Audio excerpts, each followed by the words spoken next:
Hello and welcome to My Mom's Basement presented by Barstool Sports. I am your host, Robbie Fox, and I'm in a new location today with my co-host, Clem. I'm in the Chicago office, the Chicago Barstool office. It's my first day here. Feels like my first day of school, but it also feels nice getting to talk to you, Clem, and getting to feel a little comfortable again. Hey, it's Chicago Bob over here. How's it going, Bob? It's going all right. I am in Chicago. This is going to be kind of an abbreviated My Mom's Basement this week. It might be a little shorter. I understand I'm also in a bit of an echoey room. I asked the people at the Chicago office, like, is there a room I could do a podcast in? And they gave me this one. It's a little dark. It's a little echoey. I think it might be like the new kid they shoved in the shitty closet. But I appreciate it. Everyone here has been very nice. And we have our show tonight. So this is probably going to come out on Saturday, June 1st. May 31st, Pup Punk is playing Joe's on Weed in Chicago, and we sold the place out. We had 900 tickets for sale, completely sold out. And I'm nervous, Clem. The last 2 mornings, I've woke up throwing up just out of pure anxiety and adrenaline for this show. But I think it's going to be fine once it happens. Not my guy, Bob Fox. Not anxious, Bob Fox. No, not this guy. The guy who ate Floyd Mayweather Sr.'s, fake jab at his face. You play one character on the internet, Bob, and you're quite another outside. But it's kind of cool that people get to hear this before the show because I'm going to make my prediction now. May 31st, tonight, Joe's on Weed. Robbie Fox is going to have his bite the head off a bat Ozzy Osbourne moment. I don't know what it is. You don't know what it is. It's just going to happen, and this anxiousness only fuels my belief that it is going to happen. I hope so. Once it's like going to the gym. It's like you don't want to go to the gym. You don't want to go to the gym. You don't want to go to the gym. Once you're at the gym, you're like, all right, whatever, I'll work out. It's the same thing with music. Not that I don't want to be on stage, but I'm nervous about being on stage. Nervous about it. Once we're halfway through the first song, which is Damn It by Blink-182, once we hit that stop on He Fucked Her, everything is fine. Everything calms down. We do have guest performances tonight. So Max from Pardon My Take is coming up as Dave Rohl of the Food Fighters. And we're doing monkey wrench with him, which we practiced the last 2 days. He's screaming his head off. He sounds great on it. And for the first time ever, me and my brother are going to be on stage together. Usually Frankie will drum and sing Wagon Wheel at the same time. But tomorrow night, my brother's going to get behind the kit and Frankie's going to come to the front of the stage and sing Wagon Wheel. So it's, a sentimental moment for the Fox boys as well. Big for the Fox family, the whole Fox family. Yeah. We haven't told anyone in the family. We're not going to tell them until we have the video of us on stage together and we're going to send it. It's all my mom's favorite song. Is she going to cry? She's a crier, right? I feel like Mama Fox I think so. We know enough about her. So that's awesome. Yeah. That's awesome. Rob, I'm just so proud of you kids. I love you guys. I love how you love each other. I was going to say, I am in Chicago, and that kind of lends well to the first topic that we're going to discuss today, The Bear Season 3. We talk about a lot of comic book stuff, a lot of nerd stuff in the basement, but there's a few shows here and there that transcend what this podcast was originally based on, and that's The Bear for us. We both love The Bear. It's one of our favorite shows on television. I think 2 perfect seasons so far. You could argue the second season was even better than the first. And we got the first look at Season 3. Obviously, it ends with Carmy in the fridge, Season 2, and he's yelling at Claire's girlfriend and all that. Seems like Season 3 is going to be almost all of Carmy's friends coming together to bring that relationship back, like to get Carmy and Claire back together. Feels like that's the end game for Season 3. I hope it is at least. But also, like, Season 2 ended on such a kind of depressing note that, I don't know, maybe it'll get even sadder. I'm excited for it. Seeing the trailer was like, holy shit, this is real. It's coming, and it's coming very soon. So it's like next month, I think. Or, I mean June 1st by the time this comes out. This month. This month. It's later this month. It is so weird, this show, because, like, the first season, we both liked it. Again, I'll never forget Rico and Dante submitting dueling blogs about how good this show was within like 10 minutes of each other. And I'm like, what the fuck? And I had to watch it just because of that. And the first season was good. The second season, I think mainly from the Christmas episode on, was great. And I think that's where it became a show where everyone, you'd hear about it at like, not for like ironically, like Christmases and holidays and stuff like that. And I do think people who, like, I know Kevin and Dave hated on it. I think if you watch season 1, you're like, I don't see what the whole big deal is. And I think even if you start season 2, you don't see it. I think after the Christmas, the Forks episode, and then all the way through the end, you get to know so much more about these characters. There's so much more like background why they are what they are. So I'm hoping season 3 just takes that, runs with it. Even if we get a season 1 level of quality, I'll be happy with it. I liked it from season 1, and I think they're only going to do either 3 or 4 seasons, is what the reports are saying. So, I mean, enjoy it while we have it. So, I got to try out the pizza out there. I think it's Pequods is the name of it that they get the. Everyone told me to get that. My stomach has been in knots since I got here, so I haven't really been able to eat anything. I haven't even been able to get a Chicago beef, which I really was looking forward to. But you win some, you lose some. This is fucked up because if this came out on before the show, I would have someone get you Pequods, throw it up on stage while you have the anxiety as it's gone from you, and that would be your bite the head off. You're just eating a full deep dish pizza on stage. Yeah, no, like I said, you win some, you lose some. But I also imagine they can't do that many seasons of The Bear because I feel like everyone on this cast is blowing up to a level where they're not going to be able to pay them. Like from Cousin Richie to Jeremy Allen White himself and Ayo Ebadiri, I think is how you say her last name. She's in the new Inside Out. Jeremy Allen White's about to play Bruce Springsteen. He's in the Iron Claw. Fucking Cousin Richie is the Thing in the Fantastic Four. So it's like everyone's blown up. I know that they had roles prior to this, like Cousin Richie was in Girls and shit like that, but like this show is a launching pad for talent. Yeah, I mean, if you go back to our old podcast, we talk about him. We call him Cousin in what's it called? Andor. And it's like, no, he's very much like people have to start learning his name. And I think we kind of even did the same with, I just call him the Bear. I don't even call him Jeremy Allen White. I know. His name is tough, Cousin Richie. It's like Ebon Moss Backrick or something like that. It's a little hard to say. Also, it is breaking my brain a little bit that he's playing the Thing and not Paul Walter Hauser, who's also in the movie. It just seems like backwards casting, but I'm sure he'll crush it. I mean, I've never seen him in anything but The Bear and Andor, but in both of those things, I thought he was awesome. Say what you want to say at the MCU, they seldom miss with the castings. That's like kind of their bread and butter. And that's a great transition to our next topic. Giancarlo Esposito has long been gunning for a spot in the MCU. He has long said he wants to play Professor X or Norman Osborn or Magneto or so many characters have been thrown out there. Dr. Doom is one of them. Allegedly, according to the man himself, he has been cast in the MCU. He says that he'll debut in a movie and then a series will follow, but that's all he said. And the rumors right now is that he will debut in Captain America: Brave New World. We know that there's I think currently reshoots happening because I think some of the storyline, like Falcon and the Winter Soldier, was unfortunately too much like real life. And they were like, I don't think we should touch on those topics right now. I'm very excited, though. I am currently rewatching Breaking Bad. My girlfriend's never seen it. And we just got past all the Gus stuff. We're on season 5 now. That show really, I know we got him in The Boys. We got him in all these great shows. But that show reminds you how good of an actor he really is. And this news coming right off the heels of me watching Gus's season, his 2 seasons or whatever, I'm really stoked. I don't know who he would play because he also mentioned that it's not anyone he was rumored to play. So that, unless he's lying, that rules out Professor X. That might rule out Norman Osborn, although some people are saying maybe Norman still. That would be kind of cool. I don't know how he would debut in Captain America unless it's he bought Tony's Tower, Avengers Tower, something like that. But I assume you're also excited about this news. Yeah, I saw the stunt double of him, and I don't know what character this could even be. I just there's a stunt double of Giancarlo on set. I don't know how much of it's bullshit or whatever, but I went on Twitter. I didn't even see that. Yeah. So I'm looking at it now. You could tell there's no character that they're linking him to for sure. I see some Norman Osborn stuff. He rules. We love him. Even he's so good.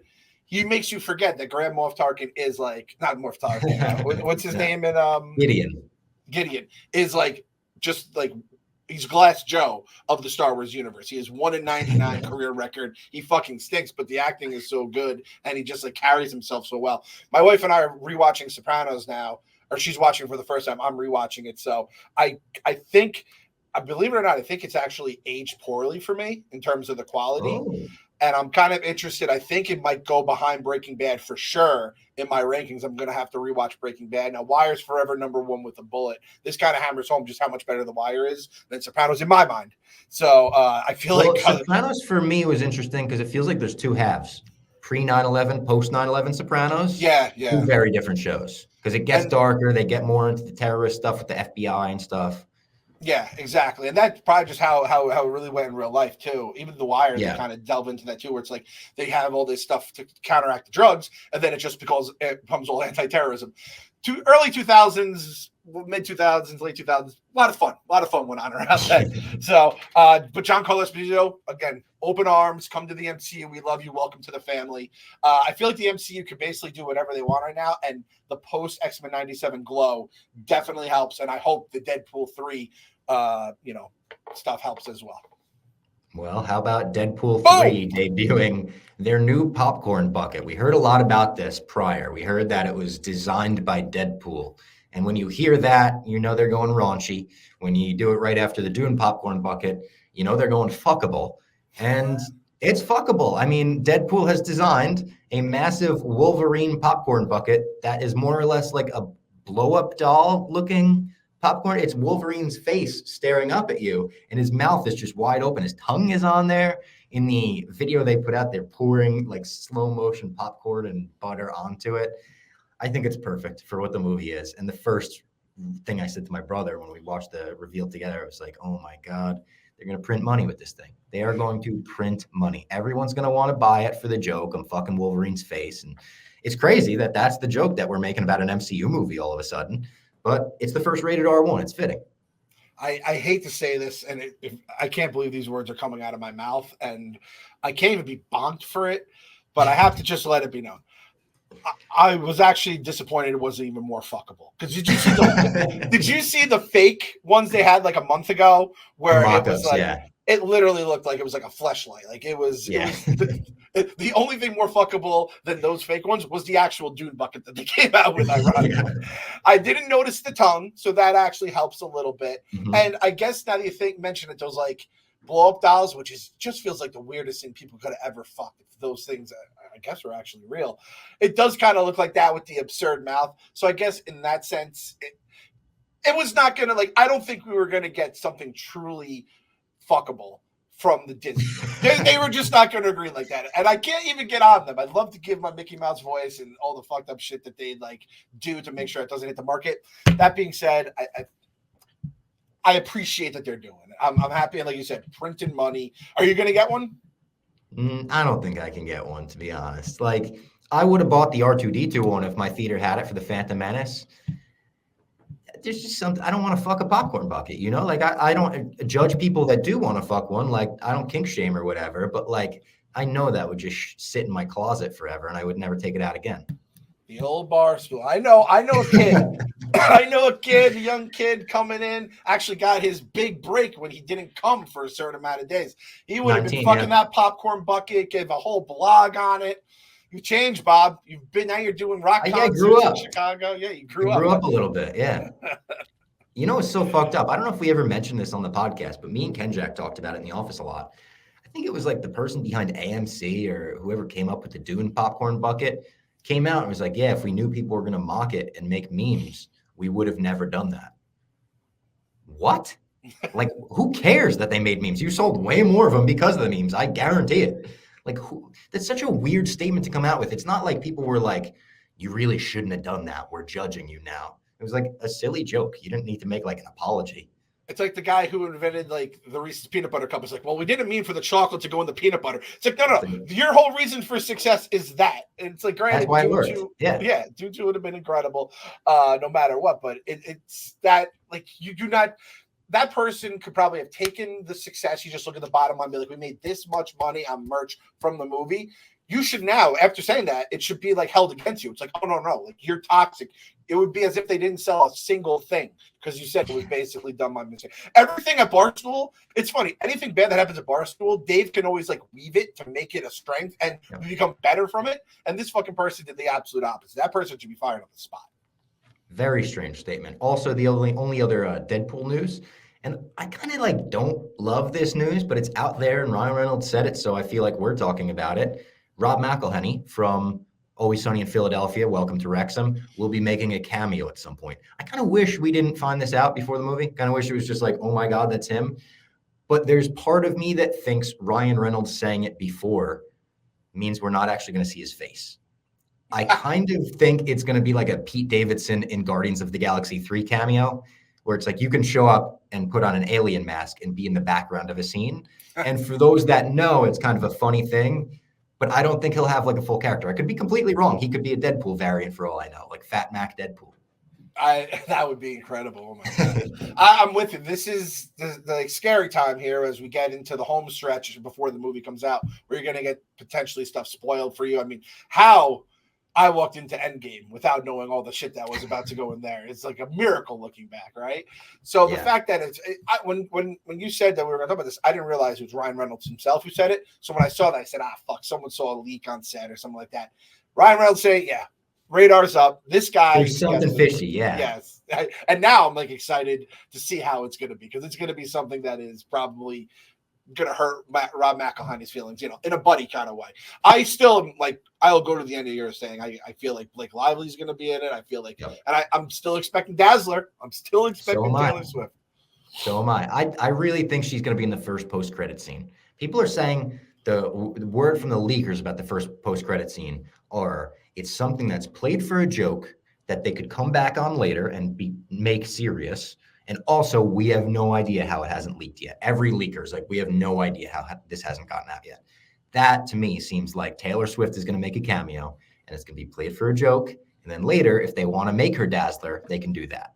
I really believe that. And we had the rumors about Taylor Swift being on Disney+. I might have said it last week. I don't think that's true. I think that's a smokescreen to get us off the Dazzler stuff.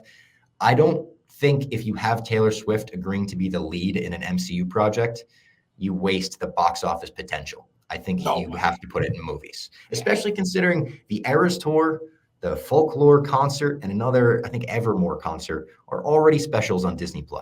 Taylor Swift fans have subscribed to Disney+. They have it already. They got them in the bag, exactly. Yeah. Let's tell the people about Game Time, one of our favorite sponsors of all time, obviously.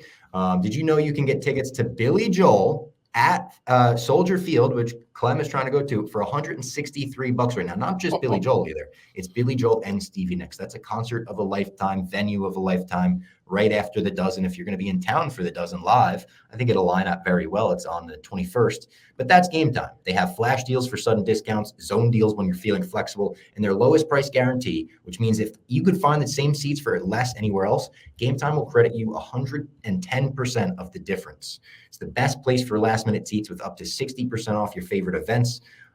You should buy those Billy Joel tickets now, because that is an amazing price. Take the guesswork out of buying tickets with Game Time. Download the Game Time app, create an account, and use code MMB for $20 off your first purchase. Terms apply. Download the Game Time app today. Last-minute tickets, lowest price guaranteed. If you keep an eye on it, well, I guess this will come out after the show. I was going to say, keep an eye on it. Maybe someone will put their Pup Punk tickets for sale. I already saw someone on Twitter being like, I need 2 tickets for tonight. And I'm not going to lie, like, I feel bad for that guy if he wants to come and can't come. But there was part of me that it warmed my heart of like, we've never really sold out anywhere. We came super close. Our first show, we were under 100 tickets away from selling out Irving Plaza, which was crazy. House of Blues was way bigger.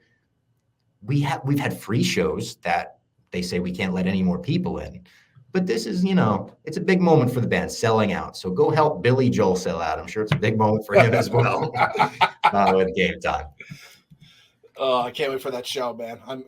I feel like I can only go to that show if we win the Dozen. I feel like that's as like a celebration, victory treat or something like that. It's like going to Disney World or something. I'm going to Billy Joel. Thank you, Game Time. We can even make an ad out of it. If we can maybe get I feel like Portnoy has to be a Billy Joel guy. I feel like he's a guy too. I mean, Big Cat is notoriously diehard Fleetwood guy. So, but I feel like Dave has to be in there. So who is it? Those are 2 universal artists right there. Like that, right? If you don't like them, I am judging you. I saw Billy Joel with Elton John, which was incredible. Then to see him with Stevie Nicks, which that's the other thing too. It's like I could see a Fleetwood like tribute band, but I want to see Stevie. Yeah.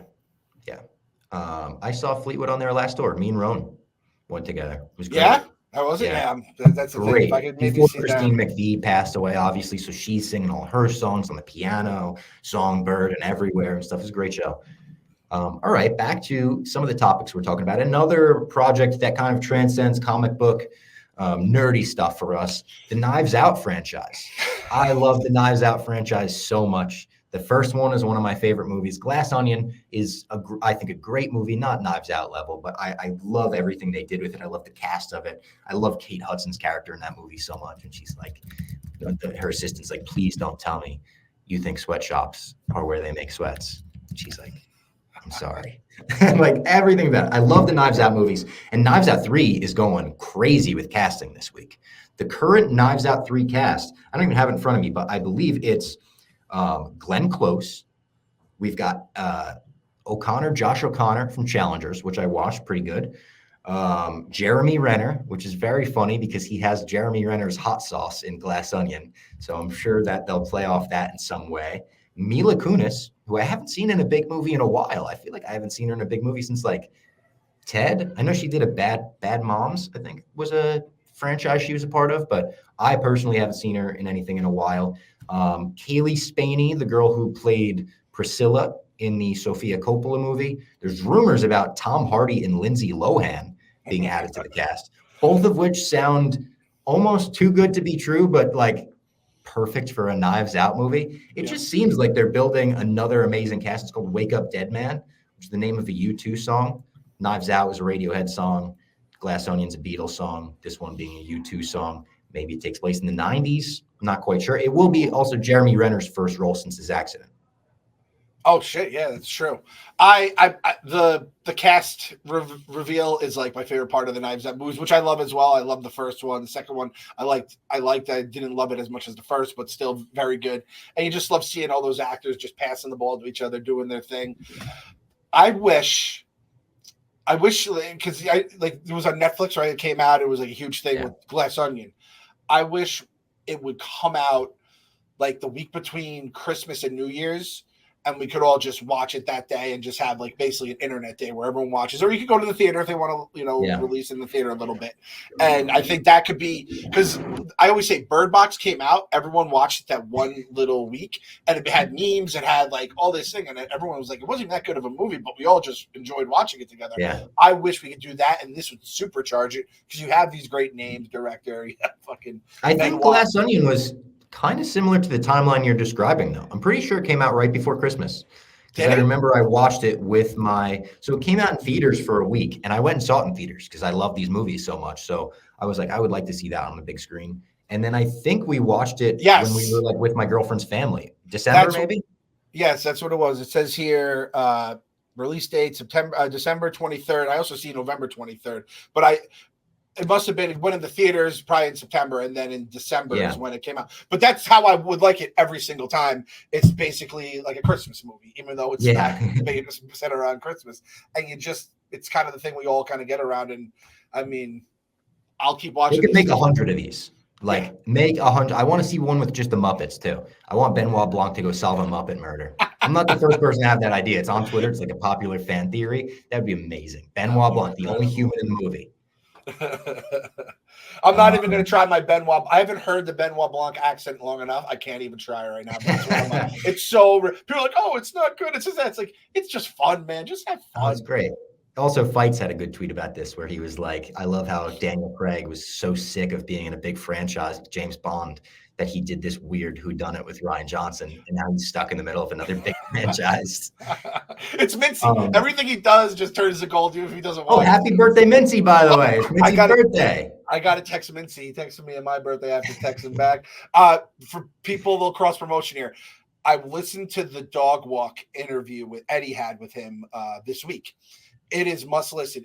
It explains why Ben Mintz is who he is, which is he's been Ben Mintz forever. It's crazy. The twists, 3 different runs through Ole Miss at college, poker, dropping out, working like as a pizza guy, and just like failing upwards in some crazy spots of life. His mom's like a super successful lawyer. It's incredible. It's much. Ben Mintz needs to be in the next Knives Out movie. There you go. Oh, he would be great in a Knives Out movie, and he could be the guy that gets killed. And then the reveal at the end is there was no killer. He's just doing something stupid. Tell me him as Benoit Blanc's like brother or cousin or something like that. Hey Benoit, how's it going? What's up, fellas? Benoit Daniel Craig does that. Oh, so good. Lindsay Lohan does feel like the hammer. I feel like all these Yeah, castings it'd be a have huge the comeback for hammer, her too. and it would be a Travolta Pulp Fiction kind of shit, right? Yes. Lohan, she's been in like Netflix makes Hallmark movies now. They're not made by Hallmark, but they're the quality of Hallmark movies. And it's almost like they acknowledge that and they're trying to make kind of cheesy, bad movies, romance movies. And Lindsay Lohan's in every one. My girlfriend loves them. I see him. She's not a great actress in any of them, but I don't think there's great direction. I don't think anyone in them are great actors. Yeah. I feel like with Ryan Johnson in this cast, she would be able to kind of come back.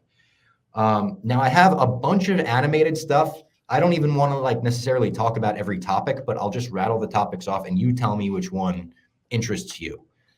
We got a Moana 2 trailer, which Moana 2 is originally supposed to be a Disney Plus series that they kind of restructured into a movie, which makes me a little nervous about it. The live action Moana starts shooting this fall. Another one that I'm kind of nervous about, considering I don't feel like Disney's ever done a live action version of a cartoon that's as good as the original, let alone better. New Incredibles movie is being considered. I kind of thought that was in pre-production regardless. There's a Minecraft animated series in the work. The actual Minecraft movie has wrapped filming. Inside Out 2 might get a spin-off series after the movie drops. And there is a possible new movie happening in the Finding Nemo universe, which really made me laugh because a possible new movie in the ocean is what you're saying. You're like, we might do another fish movie, but you're like, in the universe of Finding Nemo. It's the ocean. You could two birds, one stone. Throw some of them in the Moana movie, and then you have that. That could There be you like go. the post-credit scene. Is like after it ends, you go down water, and you see some, turtle or something like that, and there we have a stingray or something. I'll Like start a with the Nick Moana. Fury fish. What about Eye Yeah, Patch Fish? We're sending a team. I like that. I like a school. Yeah, that's good. A little dad joke for you. Again, this is the dad in me. I blogged the Moana. When Moana, I remember I was out in Chicago. I got off the plane and I saw that there was a Moana movie coming out. Moana 2. I was like, what the fuck? I thought the jet lag hit me. I think no, I was in San Diego. So I was very confused. Get the trailer. Obviously the news has come out. Just don't fuck it up, man. I know. Like I could watch it once and I'll be like, oh, that was terrible, and I'll never think of it again. But there will be occasionally the part of me, it's like, oh yeah, they made a sequel to this, a second one, and this happens, and I do not like when they just have to motherfuck all their great original movies. And I personally think Frozen 2 sucked. I don't know anyone who I never saw it. Frozen 2 was like when people kept telling me Kanye was still making great music. I'm like, what are you guys listening to? I was like, I remember the original Kanye shit. It was awesome. And I think history has kind of proven me right. I'm not going to get into Kanye West banter right now on the podcast. So it's the same kind of shit. And Toy Story 4, they just motherfucked that after they nailed it perfectly, nailed the landing in Toy Story 3. And 5 is on its way too. Exactly. So our boy Lin-Manuel isn't doing the music. I mean, the biggest of red flags, because Moana is like a lot of Disney movies. They're pretty fucking awesome just with the characters they have, the animation, the story. But it's the music that kind of that's the reason Lion King was my GOAT all these years, and that's the reason Moana topped it. And this is coming from a guy who holds the Lion King to the highest of standards. I have Moana, the #1 Disney movie of all time, and I'm just like, why does that need to have a sequel made for it? I think it ended perfectly. Yeah. We don't need to go deeper into that. So we could talk about the rest of the stuff. That clearly hits me the hardest. The fucking live action, I'm just going to act like it didn't even happen. If the reviews come out incredible, I'll watch it. I'm acting like it's not even a true thing. It just doesn't seem like a movie that even lends itself to live action. Tafiti and fucking the way that she lays down at the end and forms the island and like the way the water moves. There's so much stuff that I can't imagine looking good in a live action movie. Yeah, exactly. And for the people who are listening or watching this pod and have not seen Moana, must watch. Tagging it with must watch. Again, truly one of the best Disney movies ever made. And I've watched it more than almost any other. Yeah, exactly. And I don't throw around like the Mount Rushmore in my rankings lightly. #1 with a bullet, best Disney movie in my opinion. And it's one of those things too where Moana 2 is going to come out and some parents are going to have that movie stuck on their TV no matter what because their kids want to watch it. And like when that happened to us when Sienna was 2 years old, it was incredible because we all love Moana. These poor motherfuckers who are going to have kids, in a couple of years, and then they just have this. You don't want to have that happen. So and kind of just going off of the two Moana things. Incredibles, I saw the reboot potential. This Finding Nemo, and then Inside Out, like a TV show. Come up with new ideas. Why can't they just come up with new ideas? I actually like the idea of you make the movie hits, and then you can make a Disney Plus series off it, get people on the streaming and whatever. Just don't make like the movies and the other like big things, because then it's like I'm gonna have to see it, I'm gonna hate it, and then I'm gonna end up hating the original a little more because of it. So I don't know what happened at Disney or in Hollywood in general. I just feel like originality is dead. I don't know what happened either, because some of their original ones haven't been quite the quality of like the best ones. Like some of their original ones I think are great, but didn't even perform as well. Might be a COVID thing, might be something else. Luca, I thought was really good. I thought Soul was awesome. But like nobody talks about those movies.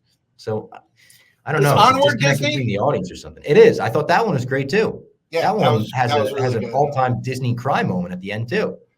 Yeah. I can't talk about that right now. Can't even talk about it. Oh, no. That's one, if you haven't seen Onward and you have a brother, oh my God, it'll wreck you. It'll absolutely wreck you. All right.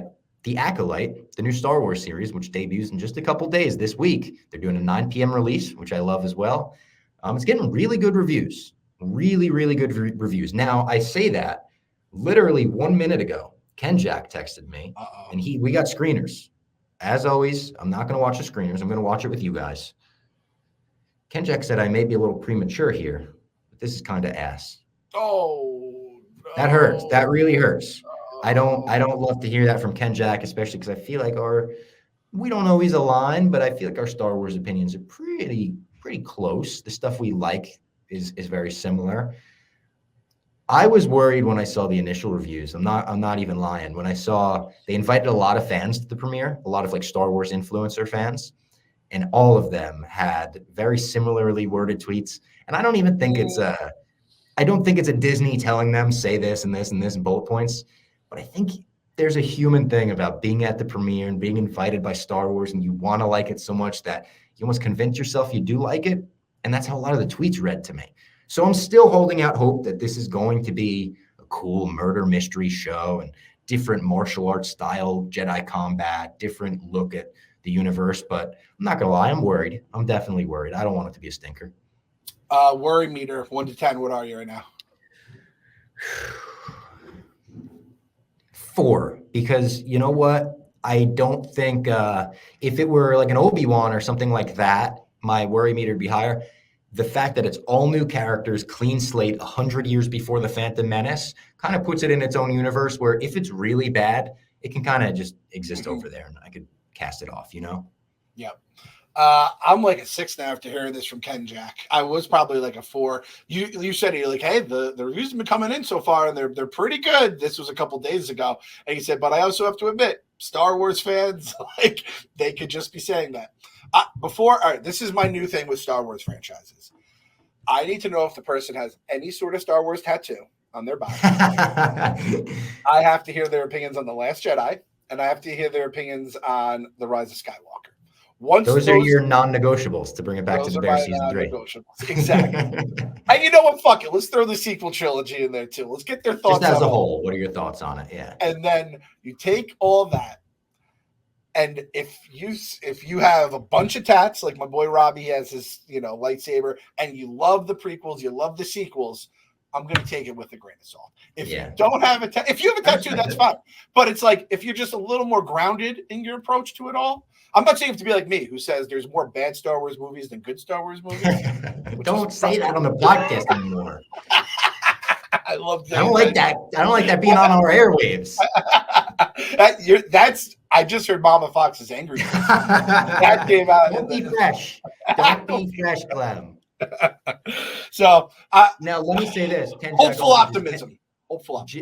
Jeff just said, how far into it are you? And Ken Jack said halfway into episode 1. Something that all the good reviews said was that it starts a little slow, and by episode 2, you're into it, and that's good. So maybe not take that with a grain of salt, but maybe take that with a grain of salt. He's only 30 minutes into, every episode is 60 minutes, I think. So we're going to say maybe in episode 1, it's a little clunky. There's like they got to introduce tons of new characters, a new environment, a new Jedi Order kind of, because it's the High Republic era, the end of that. I like the look of it. I got to be honest. Like they didn't use the volume for any of it, and I think it looks pretty good. Looks pretty physical. I like the Jedi robes. They're wearing the gold High Republic robes in a lot of it. They look cool. I'm gonna make a prediction now. Episode 1, little goofy, little clunky. There's like a goofy character. It's kind of like childish. And then in episode 2, you're like, oh, here we go, more of the same crap. And then all of a sudden, that goofy character turns, and it turns out it was Darth Jar Jar all along. I'll give it a shot, but I'll be honest, Bob. So we have in June, we're going to talk some Bear at some point, probably like a season-ending wrap because they're dropping them all at once, which I hate. I hate it. If if they had season 2 and they had dropped the Christmas episode and then the Forks episode back to back, it would have been the biggest talking point on TV, Twitter, or whatever the fuck is out there these days during that run.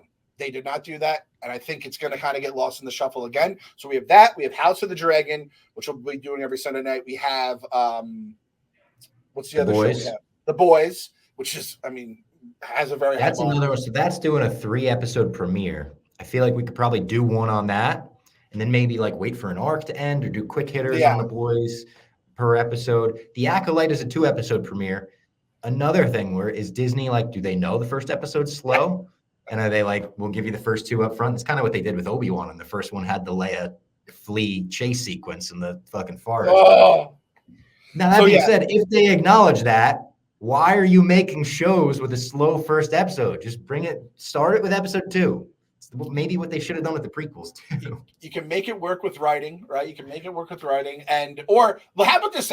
Like, just give us a previously on for a show that has never started before. Previously, on. This is the good guy. You know what that was? It's called a crawl. Yeah, exactly. We did this already. You guys, we did this. That's what's so fucked up. To quote Peter Griffin in the Return of the Jedi Family Guy, it's like we did this already. That's what's so fucked up. You know, I the other side of it is when you're like, somehow Palpatine, I can't even say his name, just returned. They almost did the opposite of it. So I like you saying it. You saying it wrong is like the wrong pronunciation has returned to the podcast. Has returned. It works. This is by far like my 4th on my power rankings of what I'm looking forward to talking about in June. And I mean, it could, like, I don't know how it could slide to 5th, but I feel like Deadpool rumors are going to top it. I'm very worried about it right now. I'm an 8. I'm an 8 and worried.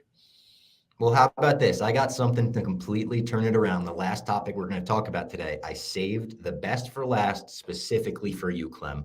So this topic is going to make Clem so happy. They are in development on the Lanterns television series under DC. What we heard about this, there's going to be 2 Green Lanterns, and it was kind of pitched as like a True Detective style show about a murder that takes place on Earth, and they got to come down and check it out and investigate it. Everything James Gunn has been saying about it sounds awesome. Clem, they just hired 2 unbelievable writers to helm this show. Damon Lindelof, the man behind Lost, the man behind The Leftovers, the man behind Watchmen, which we loved on HBO. And Chris Mundy, who I'm not familiar with, but you got to be familiar with as a writer on Ozark. They're saying a True Detective style show from the creator of Watchmen and Ozark. Are you kidding me? This sounds amazing. Those are, I mean, it's funny because I just finished Ozark not too long ago, and I only watched Watchmen once, and that was a while ago, and we didn't pod on it. Mm-hmm. I mean, those are 2, maybe in terms of dramas, top 10 to 20 in my book, just off the top of my head. It's hard to say because, like, again, we're talking Sopranos, Wire, fucking Breaking Bad, you know, Mount Rushmore shit, Game of Thrones when it was good. Damn, the Watchmen show. It's gonna. I think they're just gonna end with that one season. They're never gonna go back. It is one of my favorite fucking. Honestly, they shouldn't. They shouldn't go back. It's the perfect miniseries. Yeah, it was. I love that shit. And that was when we first started getting the woke go for broke. Those are probably Disney's like, we're not coming up with any more shit because everyone's gonna call us woke if we, add any more, franchises to this shit. Okay. Lanterns is higher than Acolyte in my book. I'm more excited on the draft board, top of the draft board. All right. I know it's an abbreviated My Mom's Basement this week. It's a little shorter than usual. Apologies for that. I literally got to go to the music store right now and buy Frankie a bunch of stuff. So we're going to call it a show. And hopefully by the time this comes out, Pup Punk crushed it at Joe's on Weed. Maybe I'll be able to like throw a little clip at the end or something.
Hashtag Bat Bite Bob. I can't wait to Bat see what Bite your Bob. I love it.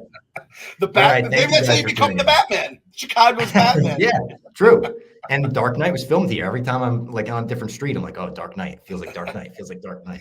Good luck We will tonight, be Bob. back next week with an Acolyte 2 episode recap. So everything we said, and the last thing I heard from Ken Jack is it's like if CW made a Star Wars show. That makes me worried. To be honest with you, it makes me a little bit worried, but knock on wood, fingers crossed. We'll see you next week.